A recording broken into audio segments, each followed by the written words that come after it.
What up, everybody? It's Aaron here with Robert. We are Get Your Geek On, and this is my favorite segment that we always do. Cereal is a soup, and it is, whether he says so or not. It's not, but this is a fun segment. This is our segment where we drop an opinion. Sometimes it's controversial, sometimes it's not. And then we talk about that opinion. We defend it. We attack it. Whatever we do. This week, it's mine. I picked Batman's fans last week. Right. So, you got to keep it in the DC family. This is for our you Superman fans. Because we are going to talk about the worst scene in superhero cinematic history, from the first Superman movie all the way up until Black Widow, which is about to come out. This is the worst scene that has ever been in any superhero movie. And I know you're going, are you talking about Supergirl? Are you talking about Tank Girl? Are you talking about Elektra, Daredevil? No, we're talking about Man of Steel. And here's the scene. The scene where Pa Kent dies in the tornado. Okay. And here's why I think this is the worst scene. Is it the worst shot scene with the worst special effects and the worst acting? No, it's not. Okay. But here's why it's the worst scene. Because this scene is a betrayal of Superman and Pa Kent. It is a betrayal of the character and the ideals. That whole movie is trying to tell a different version of Superman, right? Right. So it's setting up that, like everyone in Superman's life, which I have a major problem with, everyone in Superman's life is telling him you don't have to be heroic. Right. His Russell Crowe, Jor-El is telling him that. Pa and Ma Kent are telling him that. Even Lois Lane, when he ends up getting connected with her, everyone is telling him you don't have to be heroic, which I have problems with, because I think there should be at least one person telling him you have these powers, you should be using them for good. Like, he should have an Uncle Ben in his life, but he doesn't. So no one is telling him to use his powers for good. So I already have that problem. But that's a choice. Zack Snyder made that choice, that I'm going to tell the story of the alien who feels out of place and doesn't want to reveal himself because he's afraid of what will happen. He's afraid of the consequences. All right? So all that. Okay. But now we get to this scene where it starts off with them. He's actually having an argument with his dad. Right. And with Pa Kent. And it kind of doesn't really get resolved as they roll up on a tornado. And, so they're on this highway. They get out of their truck. They see the tornado. There's a bunch of other people. Number one, PSA, don't hide under an underpass when there's a tornado. The wind whips underneath there and will kill you. You go into a ditch. So number one, it's already just a bad, it just tells us they never really grew up in Oklahoma or Texas. Yeah, these people are in Kansas, right? It's the Kansas, that's in Tornado Alley. Tornado Alley, yeah. All of these characters from Pa Kent on down would know you don't hide under an underpass. So that's already problem number one. Okay? Yeah. Now, they're running off, and they're trying to save people. They got a kid, and Pa Kent's carrying the kid, and then Ma Kent is like, the dog! Which, why did you leave the dog in the truck in the first place? Yeah, she's the one that shut the door. But okay. Whatever. And so... Insurance fraud. Insurance fraud. Pa Kent hands the kid to Clark, get him and your mother to safety, I'll go back for the dog. Right. All right. So, okay, I guess so. Although, at that point, I might go, the tornado's 20 feet away. Sorry, Ma. Dog's dying. Yeah. I love dogs, but not at the expense of you never know. The Pa dog Kent's also, life. It might live. It might. Well, small it chance. does, by the way. He's a jackass. Which, again, I have a problem with. Yeah. But we get to this scene where Clark gets under the underpass, he hands off the kid, and Pa gets out to the truck. There's another truck flips on top of him. He gets trapped inside the truck with the dog. His foot gets caught. Yeah. And so he's trying to kick it out. All this stuff. The dog gets out, and then he walks out. He's limping. Clearly, he can't make it to the underpass. And you see Clark making that I'm gonna go save him. And Pa Kent holds the hand up, does a shake of the head. No, don't. Yeah. Because everyone would see he's Superman or that he has powers, not that he's Superman. Right. But number one, again, one of the things that is so important to Superman is that he makes the heroic choice. Right. Right? So what lesson, I don't understand. I've seen this movie many times, and I still don't understand what lesson Pa Kent is trying to teach him in that moment. Because what he's saying is that staying hidden is more important than saving someone. Okay. And I don't understand that. That doesn't make sense to me. It's the same lesson they've been trying to teach the whole movie, but I honestly don't understand it. Okay. So it's already like, I don't understand the message. It's a betrayal of the character. On top of which, the same problem I have with them being under the underpass is this is just a bad setup. In the first Superman in 78, it's a heart attack that kills Pa Kent. Right. Something he cannot stop. He cannot control. The one thing he can't do, really. So now, in this setup, he actually can. He has the capability of saving him. On top of which, it's a tornado known for crazy winds. So you're telling me that the guy that can move as fast as Flash, at least in this universe, well, even in the comics, couldn't zip to his dad, zip back to the underpass, people aren't gonna notice, and you go, oh my God, the wind blew you here, amazing. So it's just such a terrible setup and such a terrible execution of the setup, while it's not even telling you an important lesson in the story, because it's not like immediately after that he starts being Superman. He doesn't go, I learned the lesson and now I'm gonna save people, because number one, that's not even the lesson Pa Kent is teaching him. So I just like, this scene is so bad because it betrays the character, it doesn't make any logical sense, and it doesn't even have weight in the story. In the rest of Man of Steel, it doesn't matter to the rest of the story. There's no like lasting impact from his dad telling him not to save him. Okay. So it's just like, there's no reason for this scene to be set up this way, for it to be executed this way. And in that sense, I said it was the worst scene in superhero cinematic history. And he's counting the seesaw from Daredevil. Maybe it's not, but you know what it is? It's the scene that makes me the angriest. I hate this scene. I mean, you still have the seesaw from So Daredevil. that was like a 7-minute rant. He's not wrong. So here's your turn to rebut. I was not wrong. What am I wrong about? So, I mean, first of all, you're right. He could have saved him. And all he would have to do is put glasses on and be like, oh, where'd those other guys go? Oh, I don't know. They must have went over there. No one would know what happened because he put glasses on. I mean, that's Clark Kent now. He's like, oh, well, yeah, they went that way, I guess. I guess so. So, I mean, I guess I see where you're coming from. I come from the fact that, you know, we are getting a different Superman. We're getting a darker Superman because that was the whole Snyder bit. This is a gritty, dark movie of And I want to be clear. I don't hate Man of Steel. I think it's actually a pretty good movie. Yeah. But I do hate this scene. Yeah. I remember you telling me this. I would say this, though. In Earth 2 Superman, I believe it's Earth 2, everybody is telling him not to be a superhero. Well, that's a terrible choice. He's getting, well, in the comics, I think it works better because he's getting kind of told, like, don't do this, don't do that. But they're not so much necessarily saying hide your intelligence and your powers and all of that.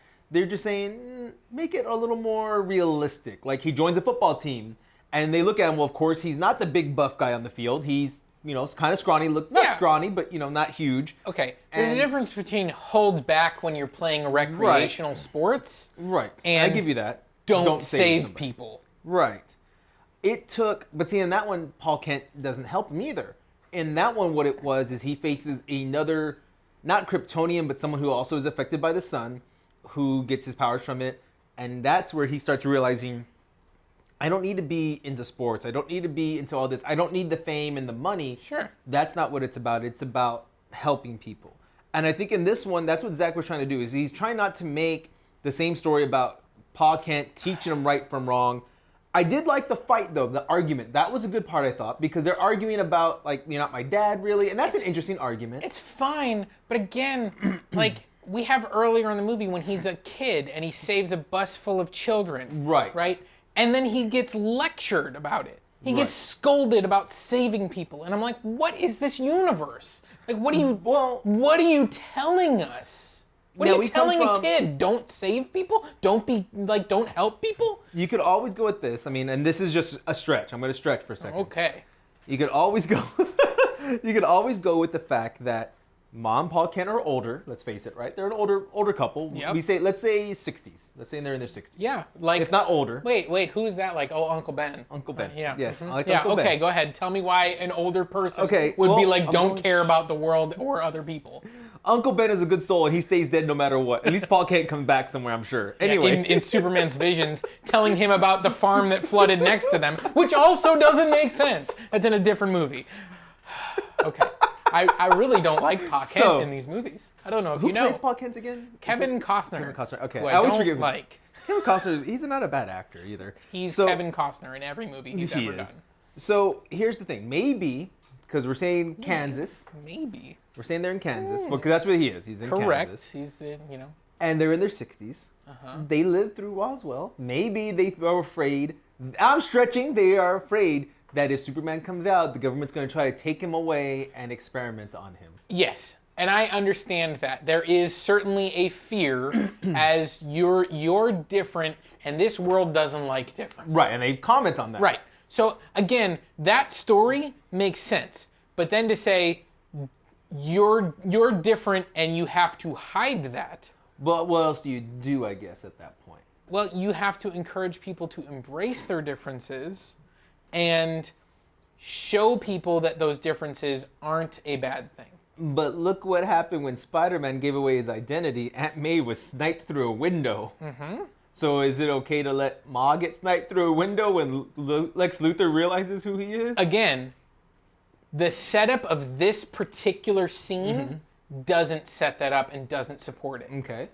Because who are the people? Number one, as I laid out, he could save him without anyone figuring out that he's Superman. I agree with you that 100%. I can't deny But that. number two, even if he did, it's small town Kansas people from the town he grew up in, and all they have to do is like, hey, remember that busload of kids that survived 30 years ago? Actually, Clark Kent did that because he actually has these powers and he's been helping Doesn't people one of the this kids whole even time. see him lift the Yeah, he bus, works right? at IHOP later. Yeah, okay. And so, again, it's one of these things where they don't set up that this event is going to cause everyone in the world to figure out that he's Superman, which, by the way, Lois Lane figures out like that. You She forgot to goes, put glasses on. oh, That was all. you're Superman. Like, so it's not even like anyone, like if Lex Luthor was in this world, he could figure it out because he's as smart as Lois I Lane. would laugh because he probably just draw like doodles like, hey, son of a... Right.